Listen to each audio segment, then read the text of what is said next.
Hello and welcome to today's webinar, Connected Truck Interoperability, Impacts and Opportunities for Your Fleet, presented by PrePass. I'm Jay Cohen with Heavy Duty Trucking Magazine, and I'll be your moderator for today's event. I encourage you to ask questions during the webinar at any point, and we'll try and address them all. However, if we do not get to yours, don't worry, you'll be contacted by email with a response after the event. Our presenter today is Kelly Fry, Head of Sales at PrePass. Kelly is responsible for leading sales and customer success at PrePass, the provider of PrePass waste station, bypass, and other services. Kelly is a connected vehicle expert and entrepreneur with over 2 decades of experience. He also worked at several trucking technology companies and co-founded the telematics provider Big Road. Now, I'll hand it over to Kelly. Well, thank you very much, Jay. I appreciate the partnership with Heavy Duty Trucking and the great information you guys provide to the industry. I also want to just say thank you to everybody that's joining. I know that, especially with the condition of the market right now, I know that it's hard to stay on top of the demand, which is a wonderful thing.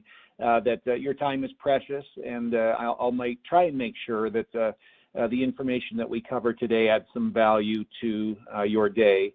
The intent of this presentation really was to speak to operational leaders and technology leaders within really anybody that's affected by trucks. Either you're managing a fleet. I noticed that we have several large, over-the-road carriers on the call with us today. If you're perhaps in the compliance side of the business, we've got several DOT folks that are attending the call today, and if you're a shipper or a logistics provider. So it's really great to see a mix of attendees today. So I'll try and speak to the different groups. The items that we're going to cover are what is interoperability and why does it even matter? It's perhaps not a word that you use regularly, but it's probably one that you've heard, and certainly once you get into conversations with the technology side of the house, they definitely pay a lot of attention to interoperability.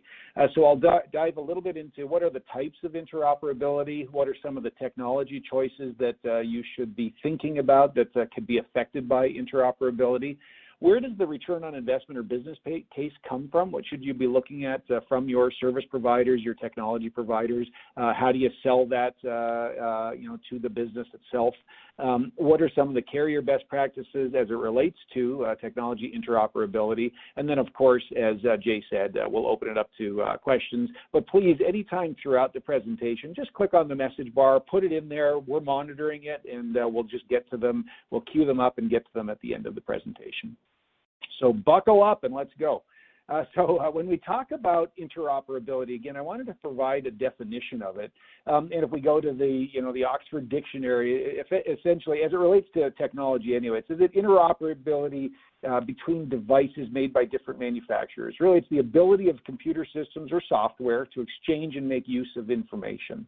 So our mission at PrePass is to support the industry by making the nation's roadways safer and the transportation industry more efficient. So in order to make the highway safer for commercial vehicles and really all vehicles on the road, as well as set the stage for autonomous vehicles that will come ultimately, the industry needs consensus on standards and best practices to ensure effective interoperability if we are, as an industry, to take advantage of connected vehicles, or some people will call them intelligent vehicles, to reach their full potential. So that's kind of why this topic is important. And I'd like to dive just a little bit deeper to give you a bit of information that I think will help you have, hopefully some better informed conversations and perhaps wow some people within your organization about your knowledge about interoperability. But when we talk about intelligent vehicles or connected vehicle technology, very often what we're talking about is what's referred to as V2X communication. The X means that there's a couple of variants. There's vehicle-to-vehicle communication and vehicle-to-infrastructure communication.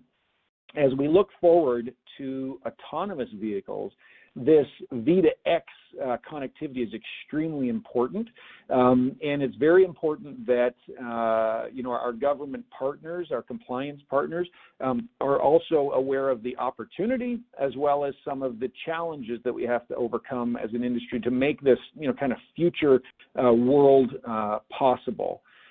When you think of this V2X communication, the easiest thing to think about is kind of like a Wi-Fi scenario, and I think the graphic on the slide does a pretty good job, kind of saying, hey, the vehicle itself is aware of where it is in the lane, it's aware it is in relation to other vehicles, but it's also potentially connecting to the infrastructure that is around it. And you might hear a term some people will refer to smart infrastructure, and that smart infrastructure is becoming increasingly available at lower cost, so that we can start to do things like, maybe in the future, if you're the only car rolling up to a stoplight, it knows you're coming and it gives you the green instead of having to sit there idling, wasting fuel.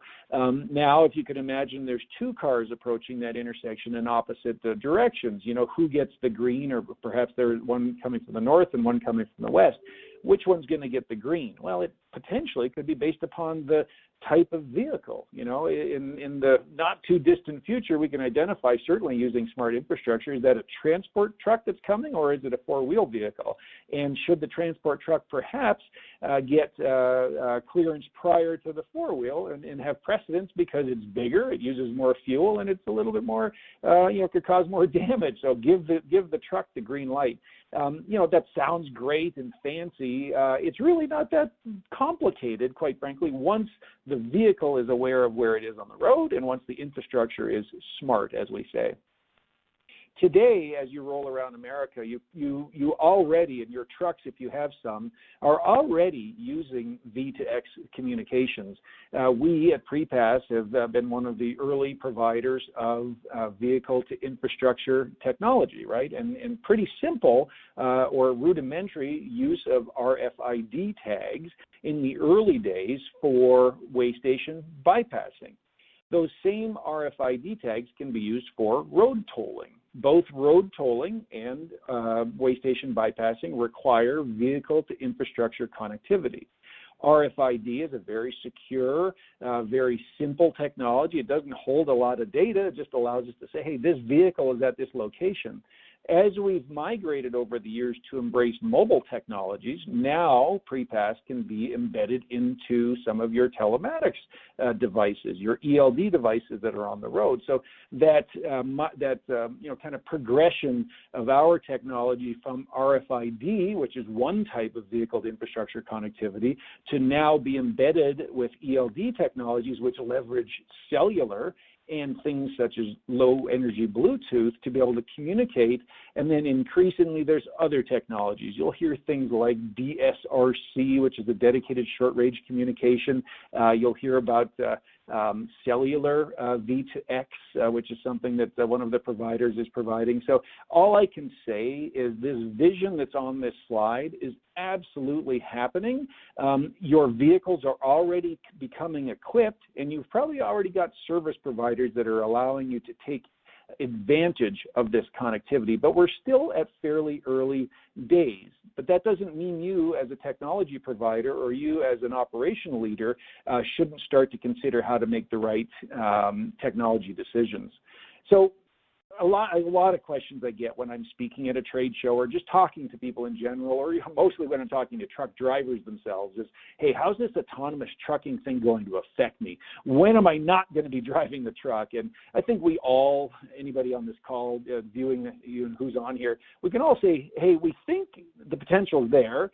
We know there are trucks rolling around right now and vehicles that are autonomously driven. Most of them still have an engineer sitting beside the driver. They still have a driver there to take control, but maybe 5 years from now, 7, 10 years from now, maybe we'll see more of them, especially on the highway system. I think most of us could, argue that, hey, a long interstate drive in a truck, does it require the driver's hands on the wheel all of the time?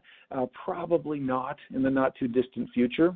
However, in order to get there, we have to make sure that we have our insurance issues taken care of, we've got our compliance issues taken care of, our partners in law enforcement know what to do when that autonomous truck rolls by, and we have to also understand what's the role of that truck driver in the future. You know, we still know that a driver is going to need to be involved in order to secure a load in the truck, right? We have to make sure that if they're hauling hazmat, that that the hazmat is documented properly, that it's secured properly, so the event of an accident, that we know exactly what's on that vehicle. So there's lots of things that might be in the future, and some experts. I know I was referred to as an expert at the top, and I certainly don't consider myself that. But the real experts in the industry, what they talk about is perhaps in the not too distant future, maybe there will be specialization. Maybe there'll be a load inspection specialist for autonomous trucks that will inspect the vehicle at the loading dock, will inspect it perhaps at different sections along its journey to make sure that the load is still secure. Maybe autonomous trucks will have to pull into a weigh station, and there'll be a load inspection specialist that will have to be there. That's purely speculation. Who knows if that's going to happen, but it could. Maybe there will be roadside service providers who could respond to issues communicated by the vehicle and perhaps could help the local DOTs get trucks through inspection points. Kind of when those large container ships show up at the ports, they're brought into the port by a captain, right? Somebody who's a specialist with that specific port and can drive that container ship to its ultimate destination. Will that be what happens in the future with autonomous trucks? Will that final mile be by a pilot? Will an inspection require a pilot to be available at the inspection station for autonomous vehicles? Who knows, right? We really can't say, but we can start to speculate on that. And those are conversations that are going on right now. At PrePass, we have them with our DOT partners. We have them with trucking companies, and everyone's trying to figure this out. But what allows a lot of these things to happen is interoperability. So we can say, hey, what is that autonomous truck doing? How is it being operated? What was its origin? What's its destination? What's the weight by axle on that vehicle, etc. So the role of the truck driver, the role of the inspector, the role of the shipper probably is going to change quite a lot as we march towards this next stage of autonomous vehicles. As I referred to in the conversation about the DOT inspection or the compliance officer, you could imagine that there's going to be lots of changes, right? Because all of a sudden autonomous vehicles rolling down the road, and perhaps an officer notices something, a visual impairment of that truck. Maybe, I don't know, a light is out, or there's a bit of body molding that's hanging off, or something. Who knows? It could have had a bird strike, and all of a sudden there's a piece of the front bumper that's got an issue, or a light that's out, etc.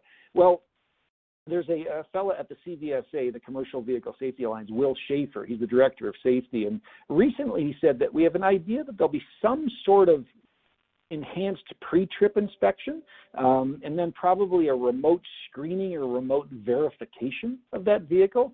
He goes on to say that we know there are technologies that can be used for communication to an officer at a weigh station, obviously, showing that a vehicle has gone through a pre-trip inspection, right? PrePass, as an example, as we partner with more and more telematics service providers, they have information of the pre-trip inspection, right, that we perhaps could be passed to that weigh station to know that a proper pre-trip inspection is done. Will goes on to say it currently has good status on XYZ, whatever those things are, and then maybe there could be a credit to a company that's managing their safety score well for that jurisdiction. Today, we use something called an ISS score, which is really just a compilation of your CSA basics to know that that fleet is a good operator, they're operating safely, and they're allowed to bypass that weigh station. Probably in the not too distant future, once we start to see autonomous trucks rolling down the road, that same consideration will be given to fleets that can prove they have strict safety standards. They have good inspection standards. They have perhaps better maintenance standards. Who knows what will happen, but we know that something has to probably change and flex as we get closer to those autonomous vehicles. What we know for sure is that that DOT or that compliance officer needs to be able to understand what is that vehicle, what's it loaded with, who's it responsible for, where did it come from, where is it going, what are its axle weights, is the load secure? All of these things may still require a visual inspection, but increasingly we know that there's going to be some electronic capabilities built into that truck to be able to tell us things like maybe the temperature of the brakes, perhaps the weight on each axle, perhaps are the doors actually still closed, have they been open since origin? All of these different things are becoming increasingly possible. So before going too far, I wanted to just, make sure that we talk about some of the challenges we have as an industry as it relates to the adoption of advanced intelligent vehicle connectivity, specifically related to interoperability. So one of the things that you probably don't think about a lot, we do here at PrePass, is the actually wireless spectrum that is available for what's called the safety spectrum. So the 5.9 gigahertz band, also known as the safety spectrum, the Federal Communications Commission originally reserved this spectrum for dedicated short-range communication, and that includes both that vehicle-to-vehicle I talked about and the vehicle-to-infrastructure technology. Well, after years of essentially ignoring requests for guidance, the FCC finally decided in November 2020 to reallocate much of that 5.9 band, giving 45 of the 75 megahertz available to unlicensed devices and leaving only 30 megahertz for safety-related V2X technologies. So what that means is all of us providers in the technology space, the telematic service providers, the ELD software providers, the original equipment manufacturers, the truck manufacturers, all of the IoT devices, the smart infrastructure, has now got to squeeze into this tighter spectrum. So that's a consideration that we have to really think about as technology providers, and you as buyers or influencers to a purchase of some of this technology need to think about. You also, and we also, need to think about the variety of device manufacturers. As I said earlier, so there's the truck itself, which is obviously becoming increasingly sophisticated, just like the vehicle you probably drive in your personal life. It now has, 30, 40 different microchips on there, essentially computers that are controlling different, components on that vehicle. Many of those components can now broadcast their health. They certainly broadcast a lot of data about their how they're operating, and then they need to interact with other systems on the truck. Like one that you're probably very much aware of is, if the ABS, the automatic braking system, goes off on the trailer, well, you need to be alerted in the cab that your ABS system has just fired. Well, that's been available in trucks for a very long time over what's called the power line carrier in the truck. Well, now that technology is becoming more kind of fly-by-wire type scenario, where now multiple systems like tire pressure monitoring systems, temperature monitoring systems, door lock systems, components such as transmissions, brakes, now can also broadcast up into the cab and be collected by your telematics service provider, by the OEM itself, and also perhaps allow for a richer inspection, kind of virtual inspection, if you will, in the not too distant future.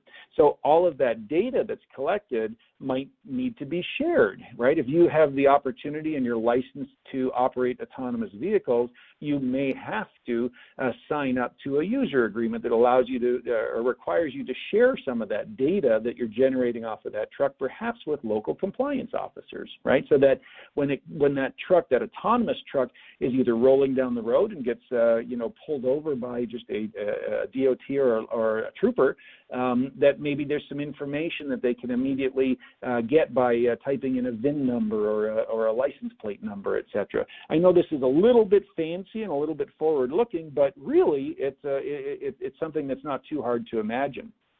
So one of the precursors and challenges we have is how do we have federal consistency for this, right? As we roll through the different states and even up perhaps into Canada, how can we make sure that we have some standards that are expected to be or required in order to take advantage of autonomous vehicles or even connected vehicles. Perhaps there might be a lane that's associated on interstates to connected or autonomous vehicles. I'm totally making that up, but you can kind of imagine that could happen. Well, maybe in order to get into that lane, you have to maintain a certain safety score, similar to what's required today in order to be applicable for PrePass, as an example. Maybe you have to pay a road toll, an extra road toll, in order to get your autonomous vehicle into that lane. So some of the technologies that exist today, right, way station bypassing and road tolling, are, I believe, very important fundamental building blocks to that future autonomous interoperability that will be required.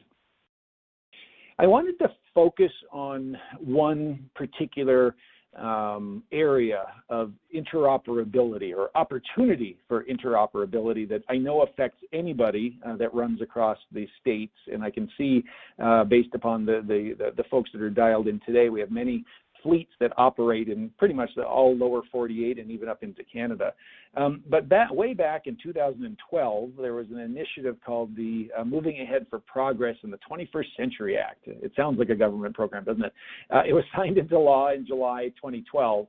And the idea, and one of the requirements there is to get interoperability amongst all of the different toll agencies across North America so that trucking companies would be able to get rid of all of the complexity that comes with road tolling. And just to show you what I mean about the complexity, currently there's about 35 states that have tolling agencies within them. There's about 50 plus states in there, and there's a lot more on the horizon. I think anybody that's been paying attention to some of the infrastructure discussions, I think Buttigieg said something to the effect of maybe it's road use charges might even be something that's potential. We're not necessarily a proponent of that. The ATA has come out and said, hey, let's go slow on that one. Let's be careful. We don't need more road tolls. However, we also know that America has not done its best job over the last several decades investing in infrastructure, and we all know how important that quality and safe infrastructure is to the trucking industry to make sure goods move efficiently. So one way that the infrastructure is paid for is through road tolling, and that you could be on either side of the fence with that, but it's a reality. So that complexity that comes with road tolling requires interoperability. Well, the agencies since the last 10 years have not done really what the government asked them to do. And so actually that is why about 7 years ago, PrePass decided to invest in our own flavor of interoperability. So what we do is we hold one account at all of the different agencies, and then any truck that's on our system, we consolidate into one bill. So we take those bills from 50 different agencies and we put it all together, and we allow a large fleet to manage that toll system as if it was one provider. And we've also put that device, right, that allows for that vehicle to infrastructure connectivity, that way station bypassing, together with the tolling transponder, so we get interoperability at the hardware level and at the service level, and then very importantly at the payment level, so that we can kind of fast forward that interoperability that the government asked for, but the agencies, toll agencies, have not yet been able to deliver. However, like typical businesses, what you can see is that the toll agencies have been pretty good, though, at raising costs. So even though they've not yet delivered on the promise of interoperability, they've really said to guys like us in the private industry, hey, you guys figure it out.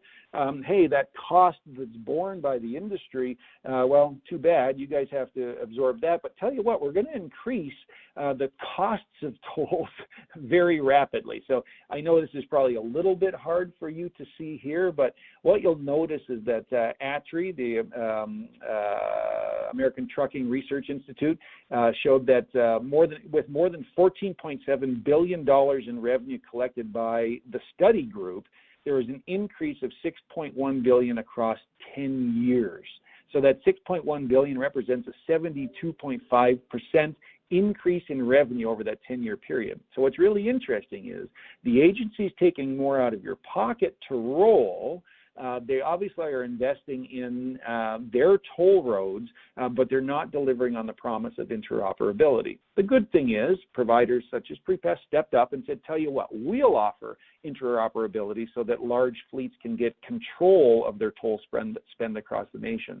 The reason I went into so much detail on that is that's a really good example of a service provider, and this, I'm not trying to pitch you on PrePass at this moment, I'm just saying an example of how you should challenge your service providers, your technology providers to do the same thing in other aspects of interoperability. I wanted to give you an example of another challenge and an opportunity for interoperability. So this is a map. I don't know if you've seen this before or not, but I thought it was a really interesting kind of map of where are inspections taking place, and are they taking place at way stations mostly? Are they taking place at roadside mostly? Where is enforcement increasing? Where is enforcement staying flat? So what you'll notice is that areas where there is a good way station infrastructure, and which tends to be a fairly litigious state, let's call it, which is California, enforcement is going up. We as a provider in that state of way station bypassing and road tolling, we need to make sure we're staying ahead of that increase in enforcement, and we work with our law enforcement partners and the DOTs to make sure that we're not putting too much burden on the industry. So you can see California, Maryland, New Mexico, Washington, Texas, these are all areas that are going up and where inspections mostly take place at way stations.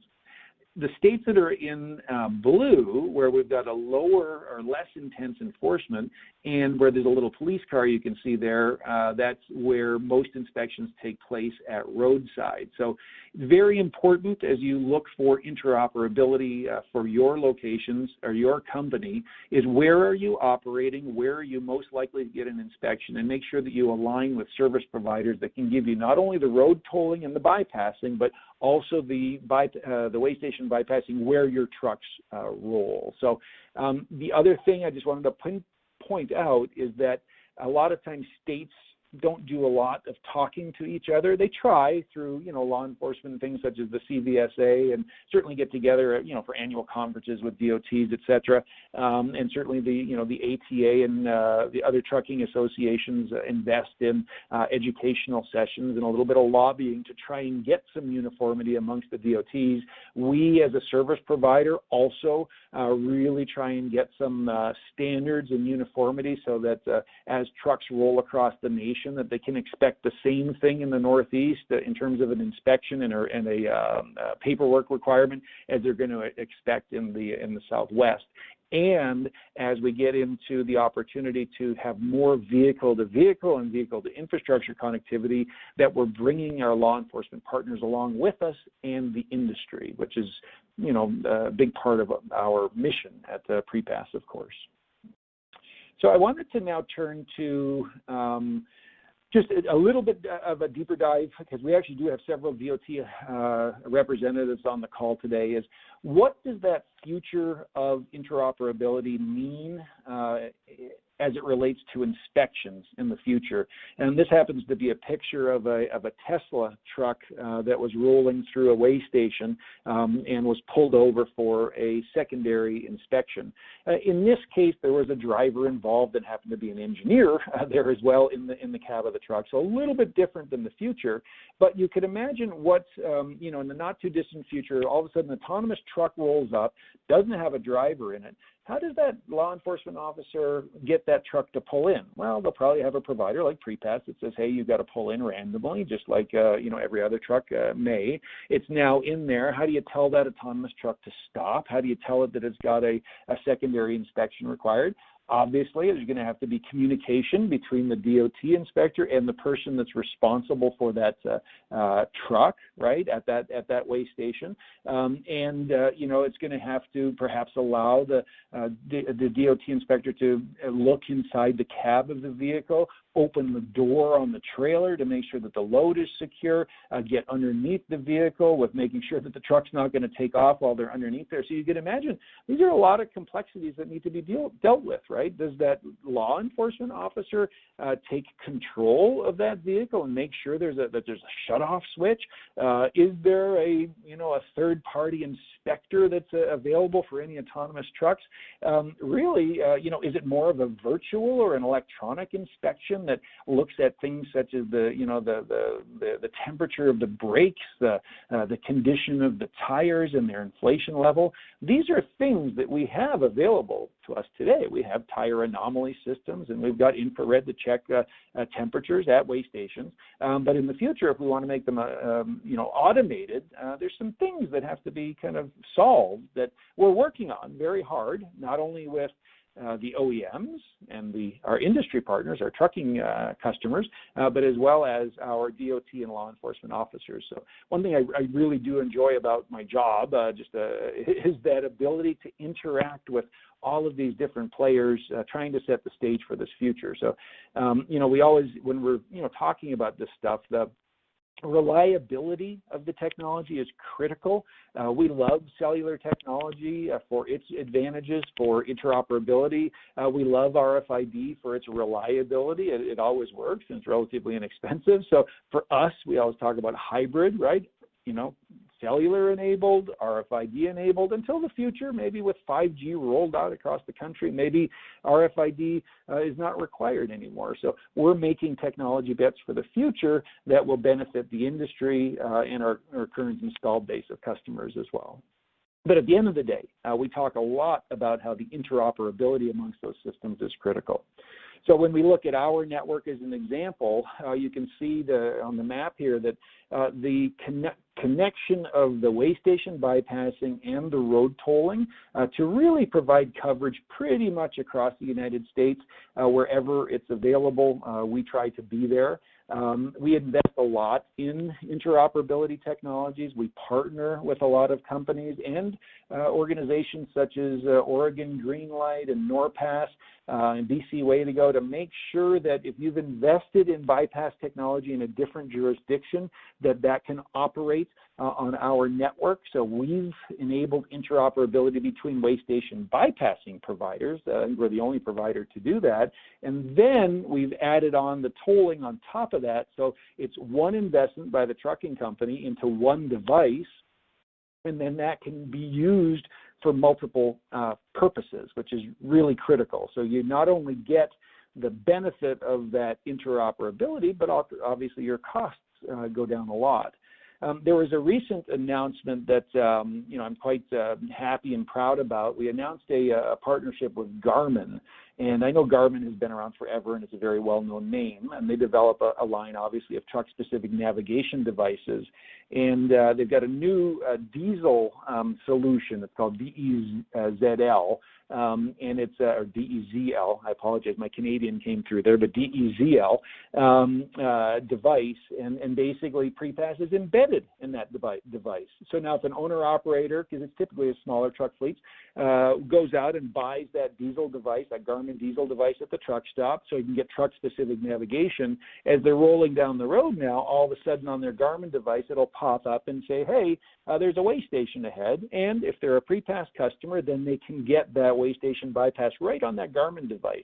So they don't have to have a navigation device and a transponder in that vehicle. They can simply use it as a mobile bypassing opportunity for that vehicle. And then maybe if they're doing tolling, instead of having to have a transponder, depending on their jurisdiction, maybe all they need is an RFID sticker in the window. And in some jurisdictions, Colorado just requires a plate read. So we make sure that, and you should make sure as a technology and an operational leader, that you're looking for service providers they're enabling that interoperability, reducing your costs, reducing your complexity, and also hopefully offering you a lot more reliability. So what I'd like to talk to now, as I said in the agenda, is what is the return on investment in this interoperability that I've been talking about? So I've referenced it a couple of times throughout the presentation so far.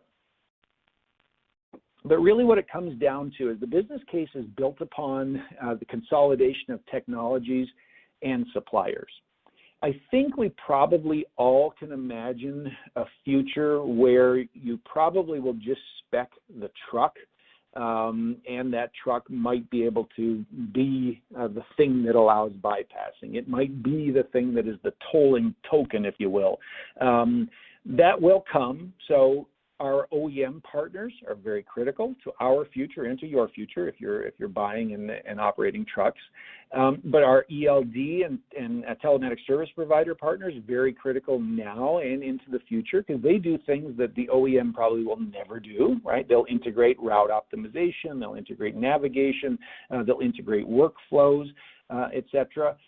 Some of our partners are starting to really focus on workflow interoperability where the vehicle and the driver experience is tied in very tightly to the back office so that if you're rating a load or pricing a load, you're taking into account the expected toll charge, and then you're making sure that that toll charge can be associated to the truck, to the driver, to the load, to make sure that you can do your reconciliation and figure out if you're making money and if the drivers are following the rules. So that back office consolidation of the data is very critical too. So we're a very open company when it comes to the availability of our APIs, which is called an application programming interface, the ability of two systems to talk to each other. So as you look to your providers, make sure from an interoperability perspective that the data that's generated in the vehicle, doesn't matter if it's bypassing or tolling or vehicle health, or anything really related to the load or workflow, that data should be available as an API so that you can better manage your equipment, you can better manage and understand, are you getting the bypasses, how is it affecting your safety score, where are you trending up or down with safety, where are you spending more or less with tolling, are you maximizing your discounts? So that consolidation of the technologies and the suppliers is really where the business case starts. What you need to do from the actual, here's the ROI, is look for opportunities to increase driver productivity and safety.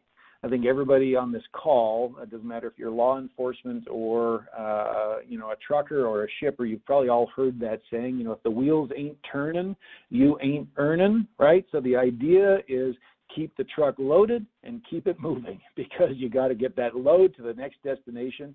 If you can do that with less disruption and less risk over time, especially compared to your peers and your competition, if you do that better, you're more productive and safer, ultimately you will win, right? This business is not about nickels and dimes, it's about pennies. And if we can prevent a truck from rolling into a way station because it's earned a bypass due to the fleet being a good operator, every time they roll by that bypass, they're going to save somewhere between $6 to $9 depending upon the price of fuel because they're not having to come down from highway speed and get back up. So they save about 0.4 of a gallon of fuel.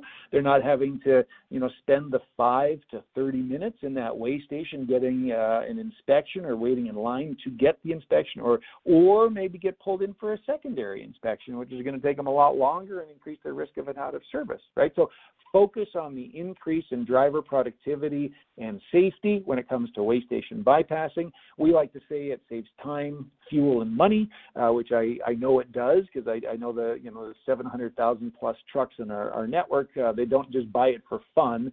They buy it because the drivers like it and they save money using it. When it comes to road tolling, I think most of us have paid tolls in our private lives. Trucks incur a lot more tolls because the agencies know they can get away with some pretty usurious rates.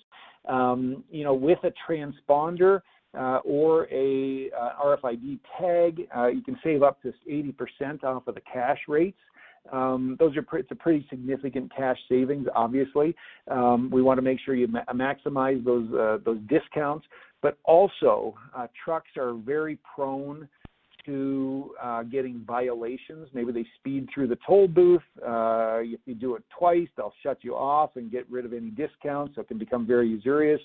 There can be disputes about the vehicle classification. All of a sudden they think you're a Class 8 truck, but you really was a Class 6 truck, and you should have been told differently, etc. So there's lots of disputes and violations. The average in the industry is about 3% of all toll transactions will result in some sort of dispute or violation. So that's pretty big, right? And usually where those come from, it's things like, the toll agency gantry reader wasn't working when your truck rolled through, or there was a back office system problem. So the agency might charge you for the full length of the toll road when really you were only on it for a segment. So for some of our large carrier partners, this can translate literally, and I'm not exaggerating, into millions of dollars a year just in disputes and violations. So look for a provider like PrePass that will take care of those violations and disputes on your behalf. That ends up translating into a tremendous amount of money on an annual basis. And we also float the cash too, right? So there's not cash out of your pocket sitting with the toll agency. PrePass pays the bill on your behalf, and then you pay us. So it can end up being a lot of money that's is improving your cash flow situation. But probably the biggest thing, and I think everybody on this call, I'm sure, knows about the power of data. The more visibility that you have to how your drivers are doing, how your inspections are going, how your road tolling is going, the more control that you have. Right, you'll have better control of costs. You're going to have better control of risk, i.e. safety, right? Less accidents, hopefully, and less distractions to the drivers. I think the one thing we all know is that, even though drivers, they like to say, I just want to drive, but increasingly it's getting pretty stressful to drive, a big 18-wheeler into an urban area with all of the traffic, all of the enforcement that's going on, et cetera. Obviously the weather, crazy weather that's going on, seem to have more events all the time. It's getting harder and harder to have a stress-free drive, a stress-free trip. What we like to talk about is just reduce that stress for the driver, take away the risk to the organization, get better visibility, get better control, and really reduce and focus on those costs. So that's the business case, and it's really, honestly, for bypassing, it's this simple. It only takes about 2 bypasses per truck per month to more than pay for the cost of the service. On the tolling side, it pays for it immediately because you're getting the transponder discounts versus the cash discounts, and you're also not having to manage 50 plus different toll agency bills coming at you. We do that on your behalf. So to get close to the end of the presentation here, and then I'm going to turn to Q&A, I just wanted to talk about some of the carrier best practices as it relates to interoperability. This sounds self-serving. It's really not. It's just, all I'm saying is invest in interoperability. You'll have to anyway, but if you can think of it up front and ask the appropriate questions of your service providers and your technology providers, your truck manufacturers, make sure that they are giving you the best opportunity for interoperability. Make sure that your truck is giving the accurate data to your TSP provider. Make sure that, if you've got a navigation provider like a Garmin, that it can interact with way station bypassing.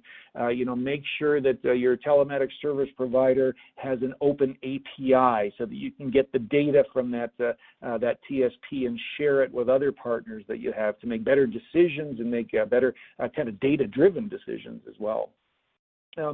As always, minimize driver distraction. This is as more and more technology comes into the cab of the truck, we've got to make sure that we're not kind of beeping and booping at the driver every time something happens, right? You want to alert them there's a way station coming. You want to alert them of safety conditions they need to be aware of. Obviously, if they're navigating, you want to make sure that that navigation is helping them on truck-specific routing, and you want to make sure that the workflow is not requiring the driver to log into multiple different systems. That whole thing, keep it simple, stupid. Make sure that the interoperability is enabled and happening below the surface, not distracting the driver. I can't say that enough. Maximize your data integrations, right? So virtually every modern technology provider is going to have the ability to share data. Make sure that those APIs are open. Make sure that you negotiate with your providers to not have to incur a lot of costs to consume those APIs. It's your data, you own it. Make sure you can get to it, and then make sure your back office can use it to create some business value and reduce manual effort. Some of the things that I see our large carrier partners do with the data using APIs is incredible. Not just from equipment management, transponder management, but also toll payments association to the load the driver, toll cost control, some really amazing business intelligence reporting. So we love APIs. I love talking about them personally, and I love to get our organizations working together to take advantage of that data integration. Then I think this is important, it's probably obvious, but choose suppliers that are prepared for the future. So, it's easy to chase the shiny penny of the new startup that looks like it's got the latest, greatest, and they might. There's some great startups, there's no problem with that. But make sure you're investing with suppliers that are investing in the R&D and have a track record of successfully navigating the future. I referred earlier to RFID and mobile. Of course we have mobile apps, and of course we allow mobile bypassing. We also leverage RFID because it works damn well, and it has for the last 23 years. So we know there's probably a life cycle of RFID in the future. We believe the trucks themselves probably are going to be the thing that will be used to uniquely identify the vehicle in the future. So we're making those bets from a technology perspective, just as your telematics providers are, your ELD providers, and your OEM manufacturers, and your navigation providers, and your back office transportation management partners. So make sure they're keeping you prepared for the future. They're not locking you in to proprietary technologies with no flexibility. And then this fifth one, can't say it enough, is just to stay educated. As I referred to at the top, our partner Heavy Duty Trucking does a great job keeping the industry informed. We try to do the same. We've got a great blog. We've got a great knowledge center. Our podcast that is put out on a monthly basis is called Eyes on the Road. And we discuss a lot of different topics that relate to things like interoperability and safety and cost control, marijuana laws, you name it. Evan Lockridge, who runs that, does just a tremendous job keeping our users and our hopeful users, and even just the industry, educated. But it's not just us, right? Go to the trade shows. I'll be at the NPTC show later this week and into early next week, which is the National Private Truck Council. If you're there, come look me up. I'd love to have a conversation with you. Come by the PrePass booth. And with that, I will turn to questions. Oh, thanks, Kelly. That was great. We do have some time remaining, so I'll just go through some of the questions that came in during the presentation. First one here. Are the OEM truck manufacturers getting involved in providing interoperability already? And if so, what are some examples of this? Thanks, Jay. They definitely are. Yeah, I mean, every serious OEM manufacturer is making big bets on the autonomous future. Many of them are making bets on alternative vehicles for the future.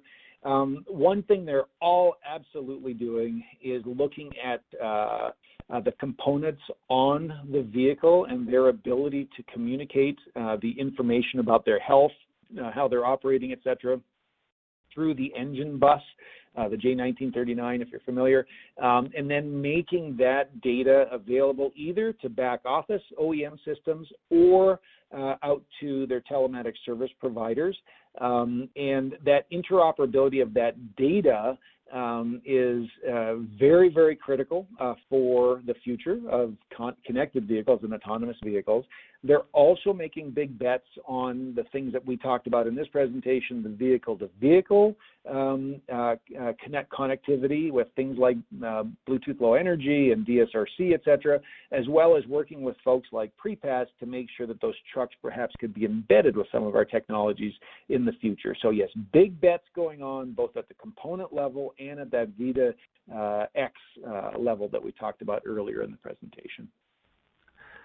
Okay, great. Here's another one for you. How can I be sure that with all this interoperability and data sharing that we don't expose ourselves to data hacks or security risks?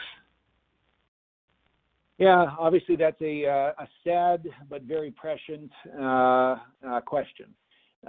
You know, that the pipeline there on the East Coast that was recently hacked and held for a ransom, I just heard something this morning. I think they paid $4 million in ransom. It sounds like the FBI was able to secure most of that back, even though it was in Bitcoin, which was a surprise to me. That once it was in Bitcoin, it was gone.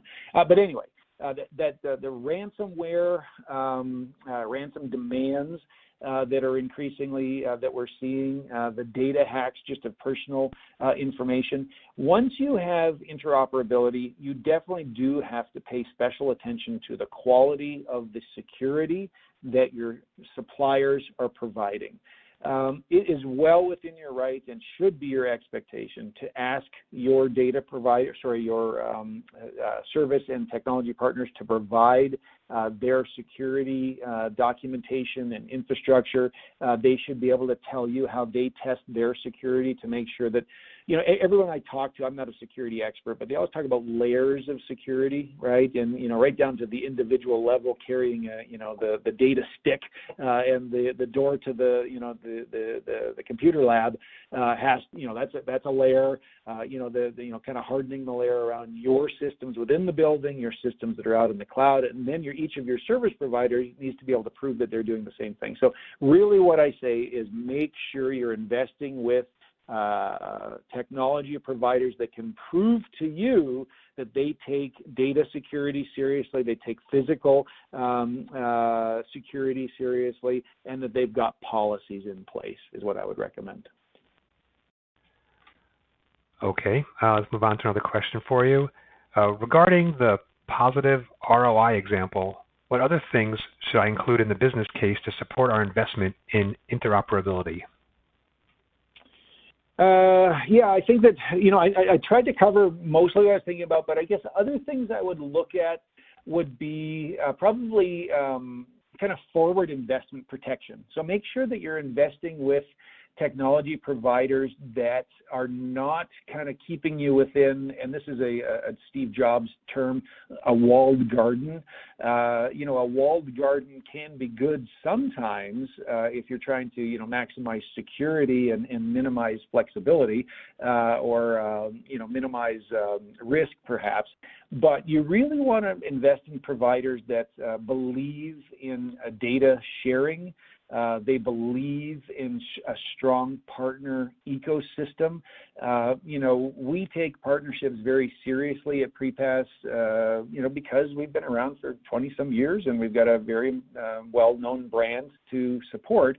We like to make sure that the partners we partner with are, you know, serious and invest in R&D and invest in security. So choose your technologies, and this is, I am responding to your question about the ROI, is make sure that you are not having to do rework, right? Like, you know, the burden for the implementation and the onboarding should be relatively low. Make sure your suppliers can tell you how they, you know, are going to ship devices, how do they get deployed into your trucks, how do you turn on an API, ask to see their API documentation. So really look at the overall, I guess, total cost of ownership and make sure your suppliers are protecting you for the future, because those things, often those costs, if you choose the wrong providers, end up killing your ROI, I guess is what I would say. Okay, yeah, that was some great information. Thanks, Kelly. Here's another one for you. Can you give me some examples of how PrePass is investing in innovations that support interoperability for fleets today and into the future?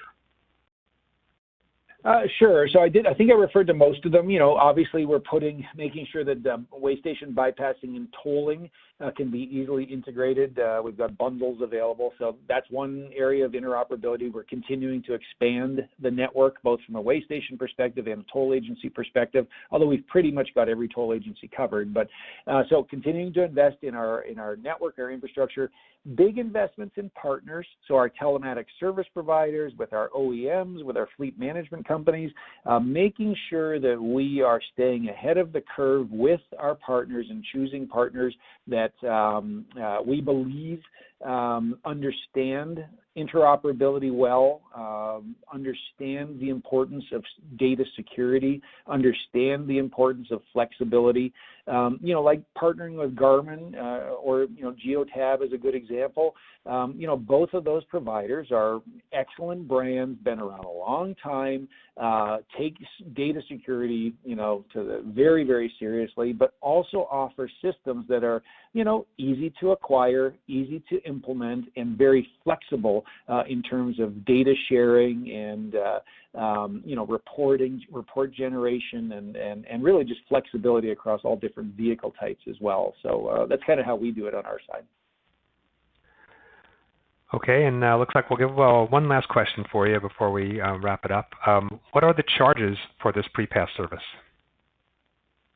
Well, like most services, you know, it varies by the size of the fleet.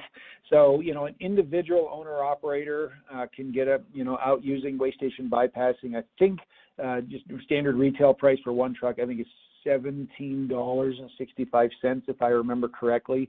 We take care of the shipping. We don't charge for the transponder, so it's an all-in price, other than perhaps there might be some tax implications, but very minimal, low cost. The idea, as I said, and then obviously larger fleets are going to be able to get some price reductions off of that. And if you're doing tolling, we can do some nice bundles to, you know, reduce the overall cost of the toll payment management and the way station bypassing together. We never charge for the transponder. We don't charge for the shipping to get it out to you. So literally a fleet or a driver can get up and running with no money out of their pocket until 30 days after they get their, or 21 days after they get their first invoice. So we try to make it as easy as possible to get bypassing and tolling. All right, well, that's all the time we have for today, but I just want to remind anyone who had asked a question that wasn't answered, the PrePass team will be following up via email to answer your questions individually. We hope that you all enjoyed today's webinar. I want to again thank Kelly Fry and PrePass for today's presentation. I also want to mention that this webinar will be available on demand on the Heavy Duty Trucking website at truckinginfo.com/events. And finally, just thank you, and I hope you all have a great day.